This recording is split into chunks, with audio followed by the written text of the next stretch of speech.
Hello, welcome to Oliver's Woodturning Learn to Turn Basics. I was going to do spindle turning this week, but there were a few comments and a few things that I didn't finish on bowl turning last week. So we're going to just go over a couple of points, and I'm going to show you a couple of other things, a couple of other ways to cut the dovetail on the back, and also how to remove the dovetail. That was not on the video. We're going to call this Learn to Turn Bowl Turning Take 2. Now there was a comment passed to me that I didn't know what I was doing of, because when I was turning the bowl blank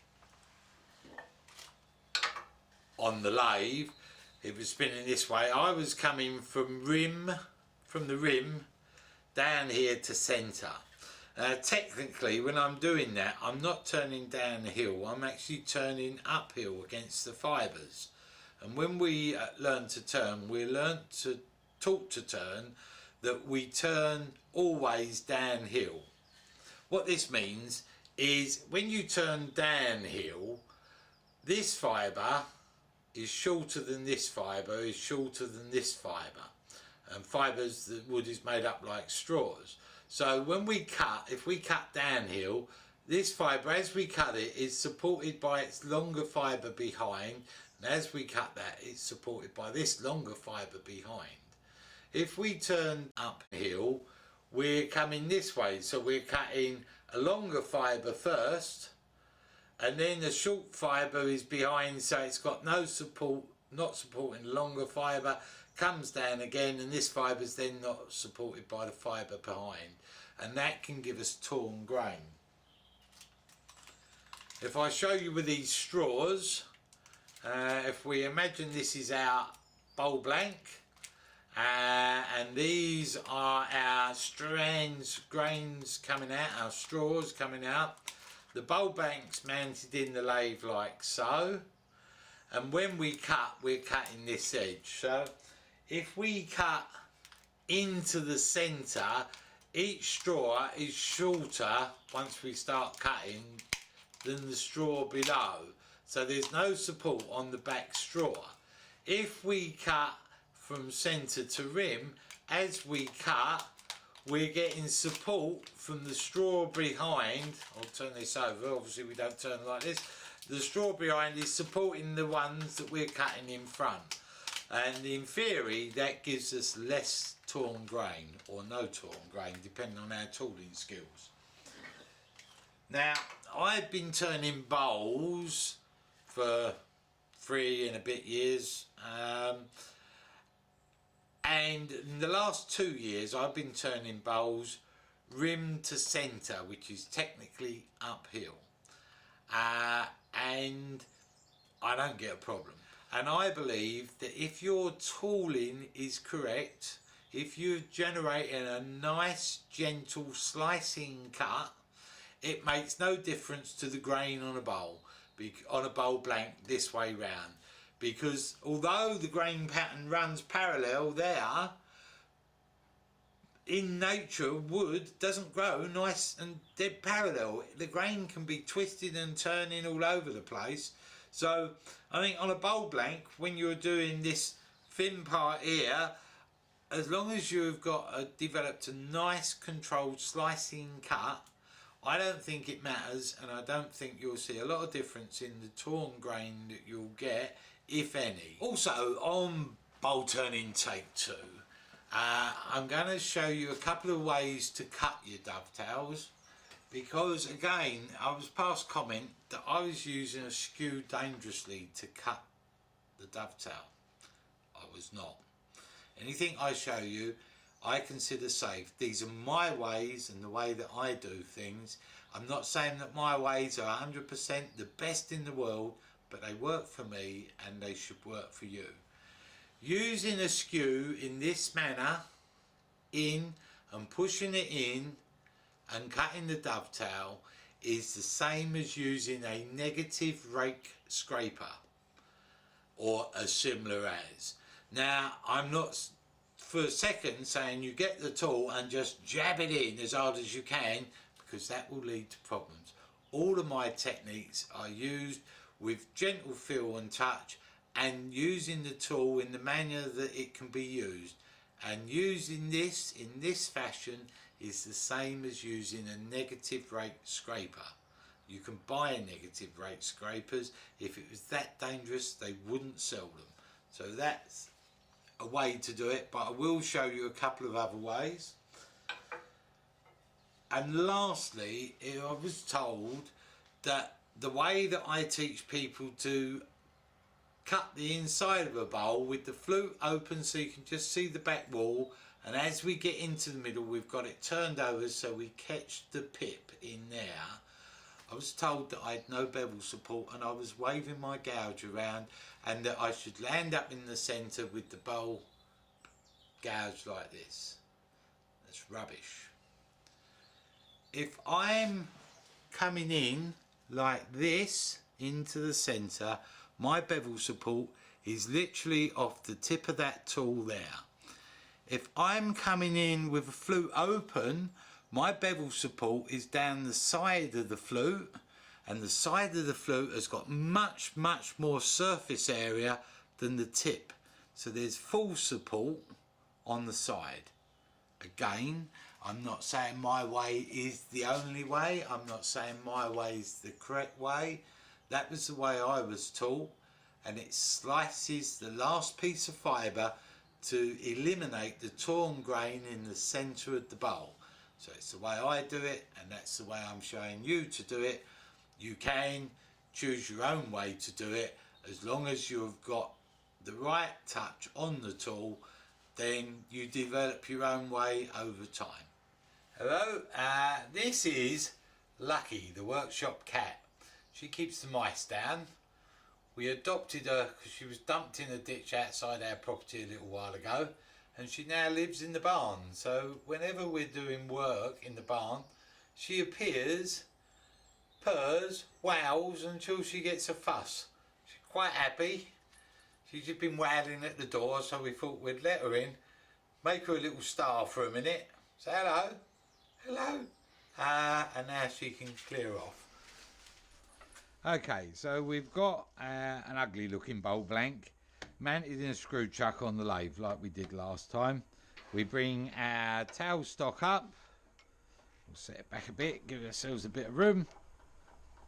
Now remember, important to bring tail stock up because it traps the wood should anything go wrong, but it also, more importantly, gives us a centre mark for reverse chucking, which we'll see in a bit. And bring that up. Lock it off, wind it in, close it down. Now we bring our tool rest up, turn the blank until we've got as close as we can get without catching. And it seems to be about there at the moment. That will soon move. Now on this experiment I'm going to turn the bowl blank rim to centre to see what cuts we get. I'm using a standard 3/8 bowl gouge, standard grind with our slicing cut. So we'll turn the lathe on and away we go. Stand to the side as you turn your lathe on. Make sure she's spinning good. You can turn it up until you get vibration through the lathe or till you're comfortable. There, we've got this running. There's a bit of vibration there, so we just back her off.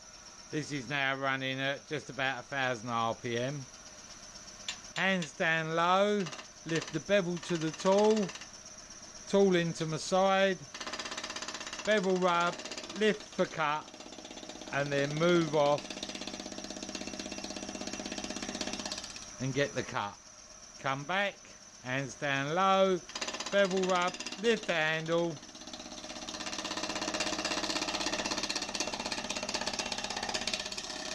and get the cut. Now I'm just doing this a couple of times because this was well out of round.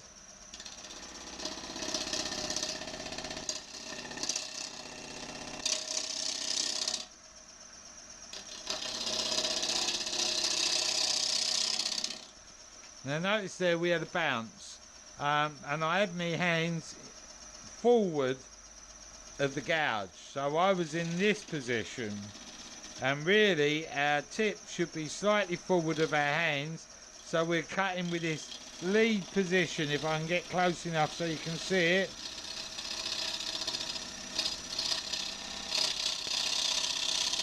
There.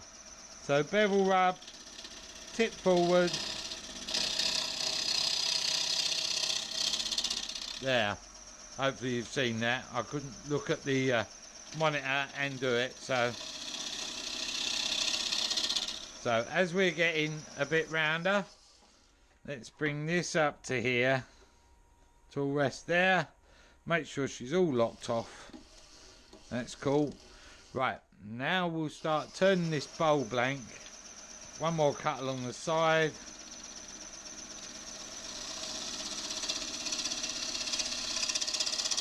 Still bouncing a little bit, so let's just get her into round. There. I'm going to stop that, and what we're going to do is just flatten off this base now, because if you look at this blank, it's warped all over the place. So we'll bring the tool rest round onto the face, lock it all down, make sure she spins clear. We'll have the tool rest just below centre here for this, and what we're going to do is bring our tool in, get the bevel to rub, lift, drop the handle so we've got a cutting edge, and then we'll do a pull cut towards ourselves. So we got bevel rub, lift into the cut, and bring the tool towards us. Bevel rub, there, bring it in, there, bevel rub, there, one more, bevel rub, get the cut, lift the handle,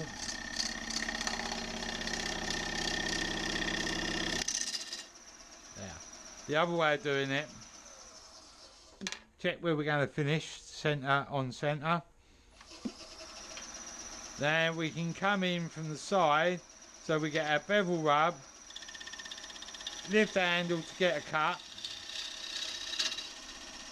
and then we just push in. Now, where that's so far out, we'll let that skip over the top, come back, pick it up,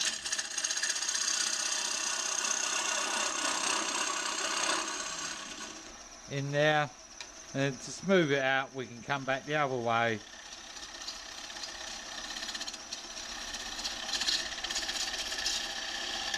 Yeah. And we can go, lift,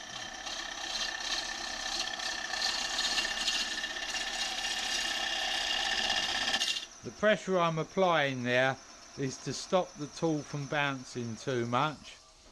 We just want to get this, don't have to be smooth because we're putting a chucking point on at the moment. This is to show you turning centre to in, and we'll do one the other way round. So now we'll line up to get our shape, get our tool rest in position so we're cutting on centre. There, tool up, that'll be roughly on centre as we come in. So now we'll start making our shape. Check she spins free.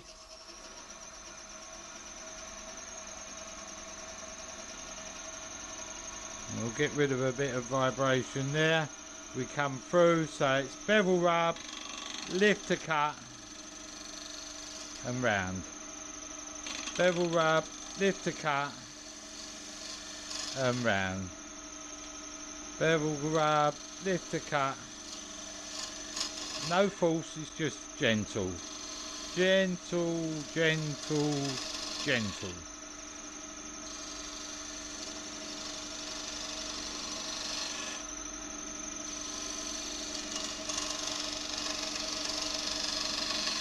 I'm moving my body round to get my shape.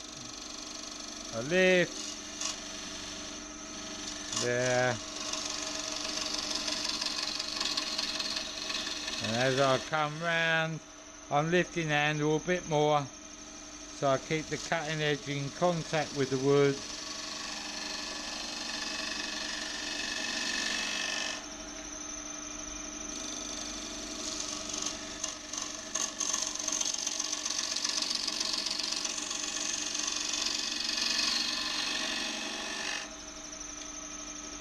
Level, lift.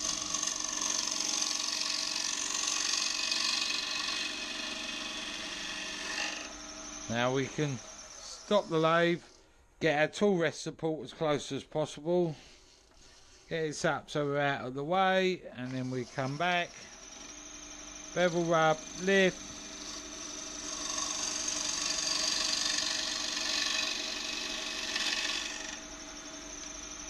tip of the tool's just getting a bit warm, so it could be that we've got a bit of rough wood, slightly blunt, so we'll take it over to our sharpening system. We're set up at 45 degrees, the pressure's down on the V block, we slide the gouge into the belt, as it hisses it's cutting, roll it over one way, make sure you roll it further enough, roll it back the other way,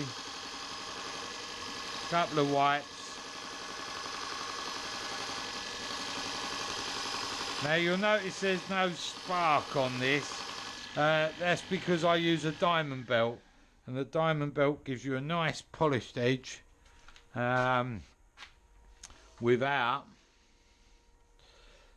taking too much steel. So now we've got our position, we're tooling to our side, bevel rub, lift, glide the tool round the outside of the bowl. You may be able to see we've got like a curly shaving coming off of the tool. That curly shaving is like a pig's tail, and that means we're developing a nice slicing cut, which is the best cut for cutting wood. So we come round,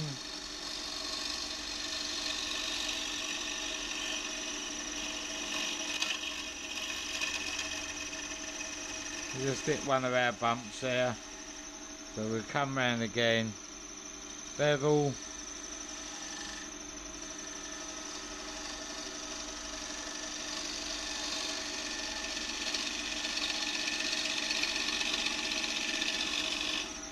then we're taking a bit much off, but you can do it, just gentle, round. Now I'm coming round. And this is where I would start developing my dovetail on my foot. So I come round, there, lift, get the cut.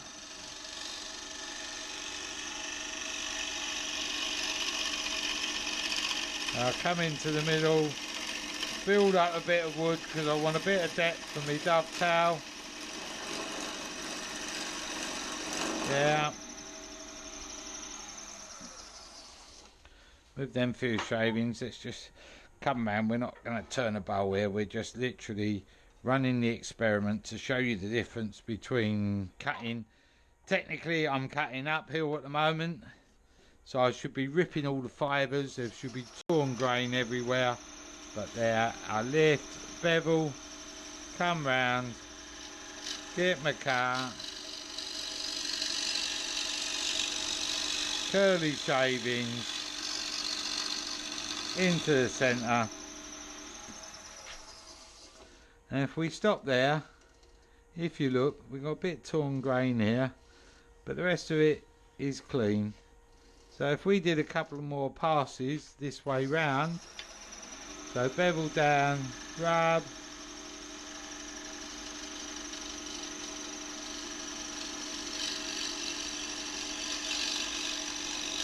and into the centre,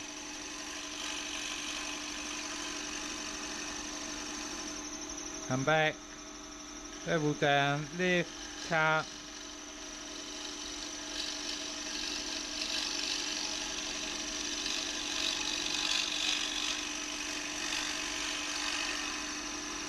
into the centre, and then we check this, and you know, I'd say that's fairly acceptable. There might be a couple of torn bits of grain, nothing that a bit of sandpaper wouldn't take out, but by and large pretty clean. So we can now, on the same bowl blank, in effect, we could use a different one, but I can't see the point. We'll bring this back. So we'll do the other cut. Now we're going to push the gouge and bring it round the correct way. This would be cutting downhill because we're getting supporting fibres, although it feels like you're cutting uphill. So bevel rub, lift, round, bevel rub, lift, round, bevel rub, lift, round. Stop the lathe. Let's get this in a position. There. So now we come back. So we got our bevel rub there.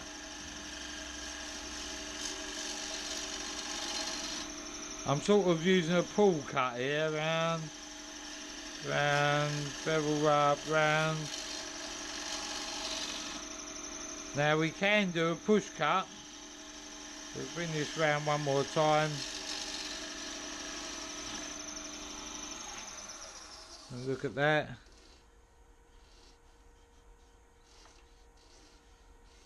Much the same.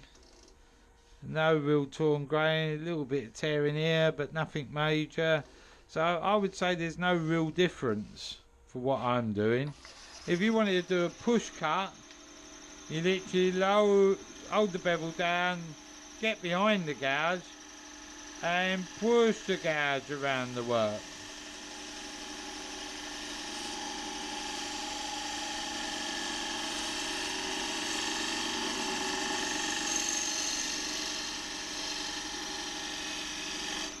There, and then you come round again and then just push around.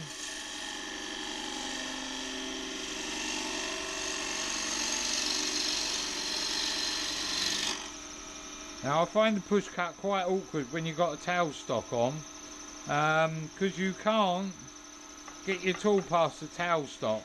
So, you know, a pull cut's useful, or get the tailstock right out of the way. So we'll just do another cut here.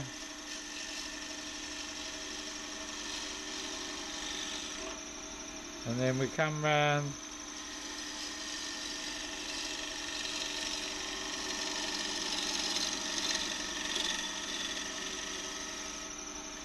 Come round again, bevel low, lift the handle, just gently feed around.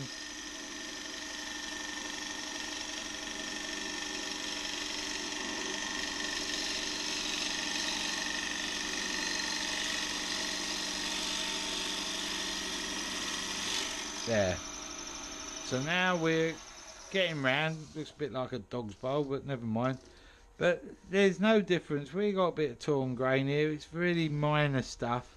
Nothing that wouldn't sort out with a bit of sandpaper. So I'm still convinced that there's no right or wrong way. I just find it easier if I want to get my shape, to be quite honest, going into the centre. So my bevel rubs, I come round and I can just bring my shape round, back, bevel rub,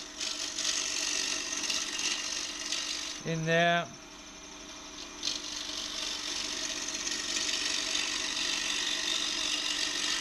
To the centre. I'm right-handed, so left-hander might find it easier the other way round, but it's what works for you really. As long as you've got this slicing cut, that's what it's about. So then we come round. I'm just doing a little light cut now. Just want to take out some of them lines. There. There. Last one.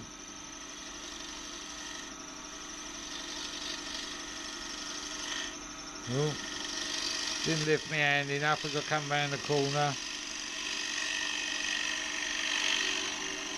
Yeah. So now we've got our clean looking bowl. no real torn grain, so it's not made any difference up or down. There is, you can feel, you can't really see this, you can feel a few fibres here, but the rest of it you can't see or feel. There's nothing honestly that wouldn't sand out there.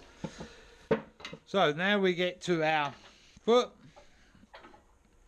So we bring our foot in here. Now we can bring our tool rest up on centre,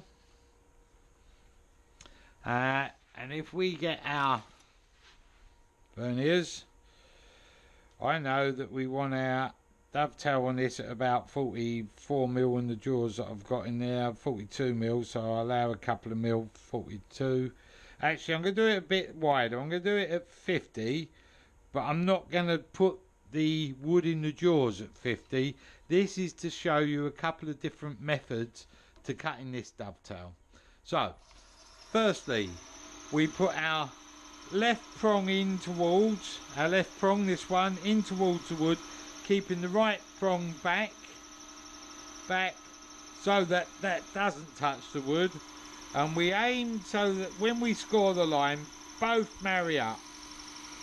There. And we're roughly on it there. You should see a line develop on the right hand. You can line up with the right hand prong, but the line hand prong is not in the wood, it's just the left hand prong. So that would give us a 50mm dovetail. Now there are numerous ways. I'll show you my preferred way that I would do it, and I always do lastly. But first, we can go in with a spindle gouge, but this spindle gouge is ground to about 15 degrees to a point. It's a detail tool, and our plan here is to have our hands down low, bring the tip up to the wood, lift the handle and push in, which will give us a straight inward movement. So I'm literally getting my tip up to the tool. As it starts to rub, I lift the handle and push in. My next move is I want to make the dovetail, so I want that at say 45 degrees that way. So I come up to the edge where I've just lifted, just cut, open the flute up just a tad, get the tip to rub, lift the handle,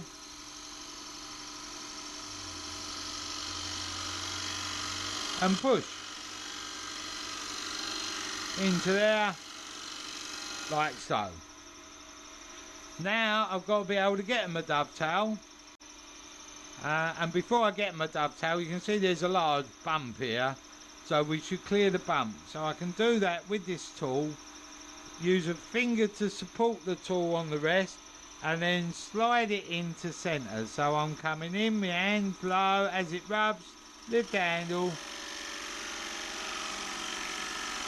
and just slide her into centre.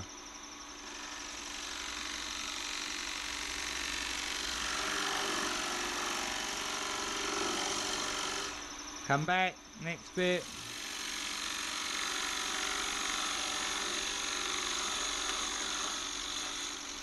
There, next one, come back, slide her in.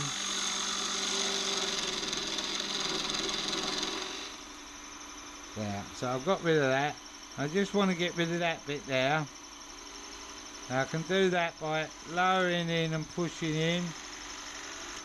Now I've not got a lot of tool rest there, so let's stop the lathe.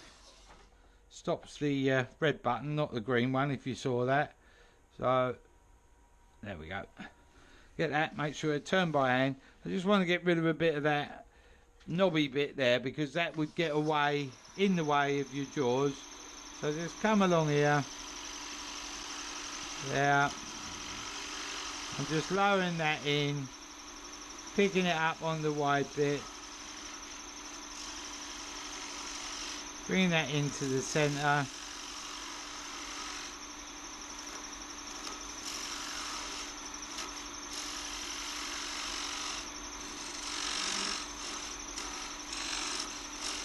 Now, if that's going to get in your way, which it shouldn't do, that'll fit inside my jaws, but if you thought it was going to get in your way, you could literally, because we're in a screw chuck, take the tailstock away, turn that off, and then bring the tailstock back up to make your centre mark. But I'll use this, I'll leave it that size, because that'll be a good centre mark for when we reverse in a minute. Now I've got the tool rest in position. I'm just going to cut a few slicing cuts into here with this. Just literally pick it up on the edge, lift and push straight in, lifting the handles I'm pushing, and get my flat base for my jaws. There, lift, don't mess about, just push straight in, get ready to stop as you get into the middle there, back out, lift, straight in, there, on the edge, lift, straight in, there we go. Now lift, get the rub, lift, straight in, and as I get into the dovetail in the middle, I just lift my handle to make sure I've got a nice V in there. Then I'm going to pick this back up because I overshot the mark. Lift the handle into there, then I can come back this way, lift the handle into there, and I just want this nice and clean in that point there. So when we stop this, we've got a dovetail, we've got a flat base, hopefully, get a ruler on it. We're a little bit raised on the edge there, if you can see that, we're a little bit raised. So I've just got to sort that out because that needs to be flat. So I'm going to come round a little bit towards the tailstock, get the tip to rub and just slide that in. Again, just fractions, slide that in. Let's check that. There. We're fairly flat there. There's a little ridge. If we want to be spot on, let's get it spot on. So lift,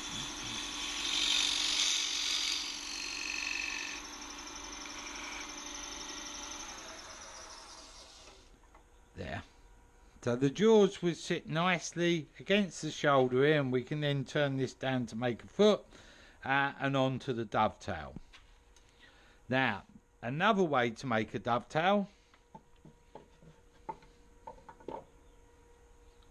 we'll bring this in a bit. We want to land up at 44, so let's bring this in to 46. There. Do the same thing again. Left hand caliper, this one, into the wood. Right hand stays out. Oh, something's gone wrong there. I've gone the wrong way, have I? Let's bring that in. 42. Left hand caliper, right hand. There's our line there. We're just on the fringes of it. There. Right. Another way to do it is you can use a parting tool.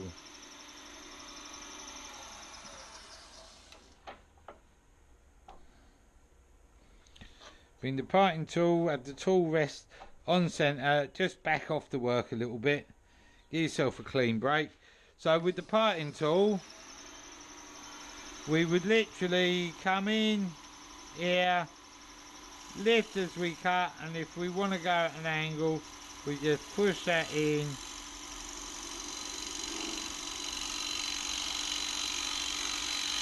At the angle for our dovetail, into the centre, stop the lathe, get this up so we've got support, and then literally do the same thing at the side, lift, slide her in, lifting into the centre there,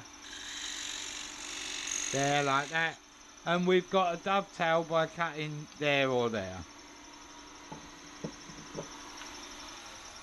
And lastly, my preferred way, using the skew as a negative rake scraper, we're going to go in like this, flat, and lifting the handle and let the cutting tip just scrape the wood away.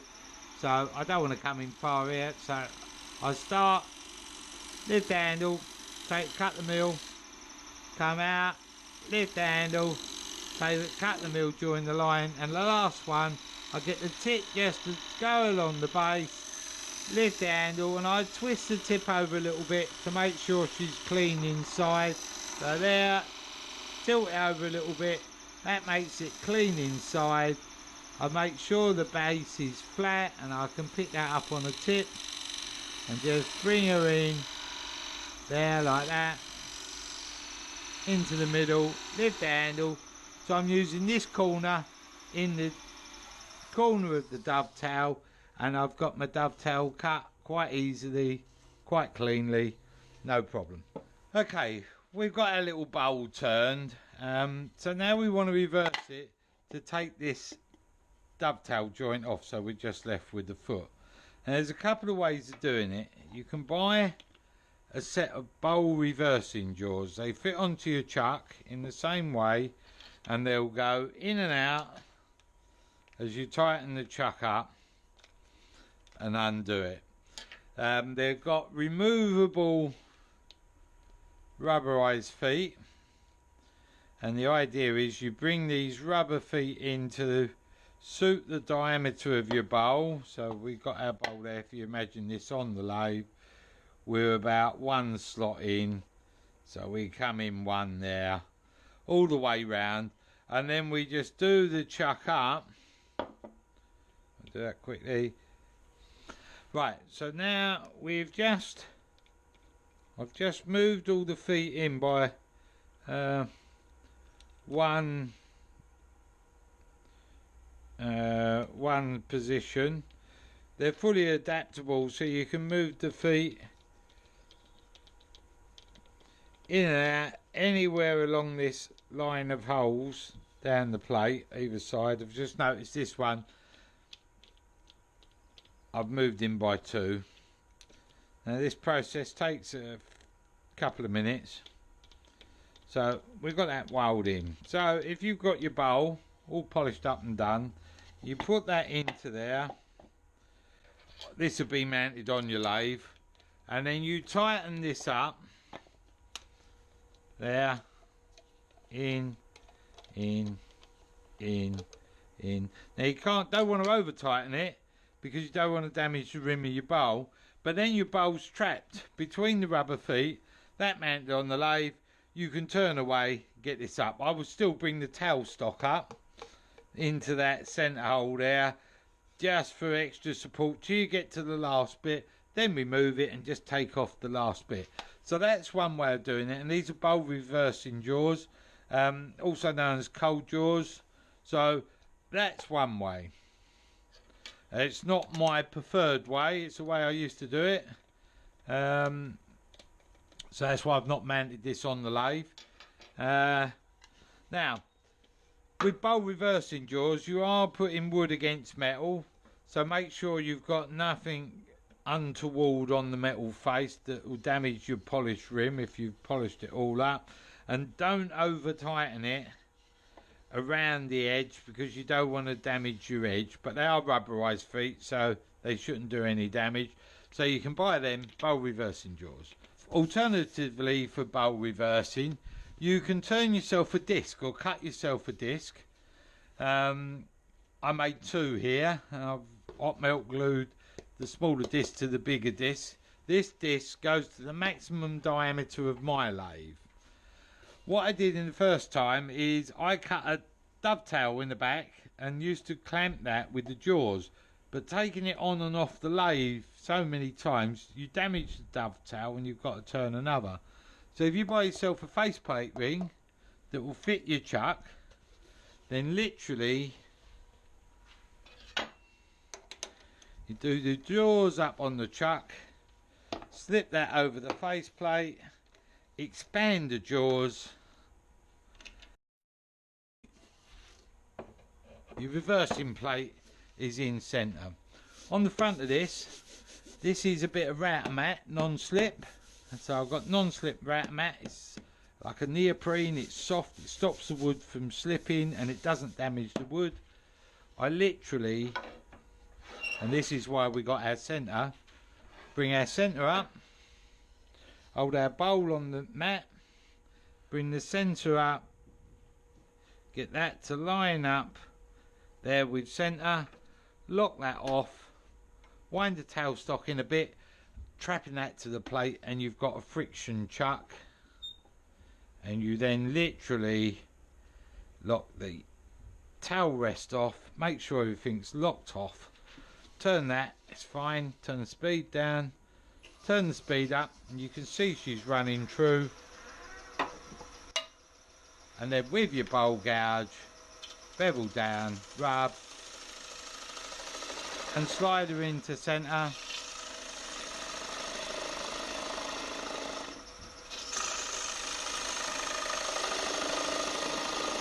Cutting down your spindle as far as you can, and then you could even tidy up the foot if you want to.